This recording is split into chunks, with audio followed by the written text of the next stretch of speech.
23 марта в Одесской области правоохранители провели обыск у дяди 41-летнего гражданина Грузии Миндии Горадзе, известный в статусе так называемого вора в законе по прозвищу Лавасоглы Батумский. 58-летнего криминального авторитета Анзора Горадзе по прозвищу Анзор, считающегося проводником интересов клана своего племянника в Южной Пальмире.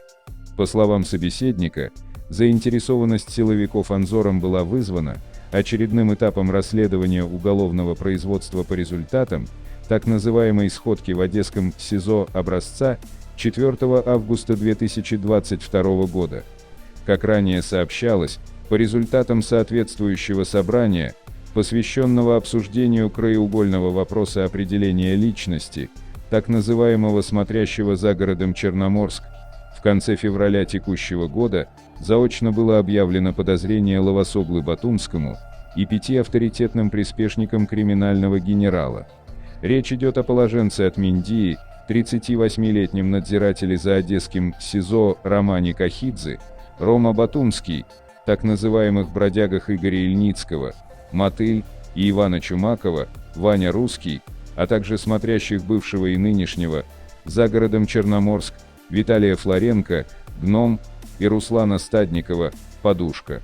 Из материалов судебного реестра следует, в конце марта 2023 года в дополнение к упрекам в проведении сходки к уважаемым достойникам, которые сейчас содержатся в СИЗО Одессы, силовики через суд получили временный доступ к вещам и документам по уголовным производствам, которые расследуются или уже направлены в суд в отношении Ромы Батумского, Подушки и Гнома.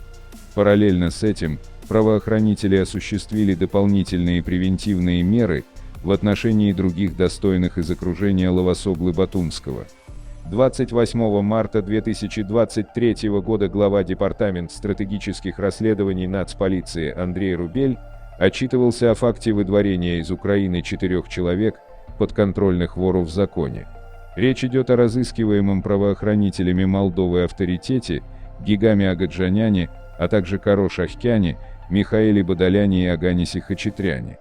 Что же касается проводника интересов клана Лавасоглы Батумского в Одессе, Анзория Горадзе, то несмотря на неоднократное попадание в фокус внимания отечественных правоохранителей, по состоянию на момент подготовки этого материала отсутствуют сведения относительно официального выдвижения подозрения почтенному достойнику то ли попыток осуществить его депортацию.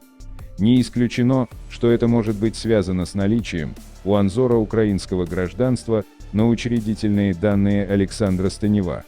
Как бы то ни было, с мая 2021 года господин Станев находится в перечне так называемых криминальных элементов, в отношении которых введены санкции СНБО. Спасибо за просмотр. Ставьте лайк, подпишитесь на канал, для получения оповещения новых видео нажмите на колокольчик.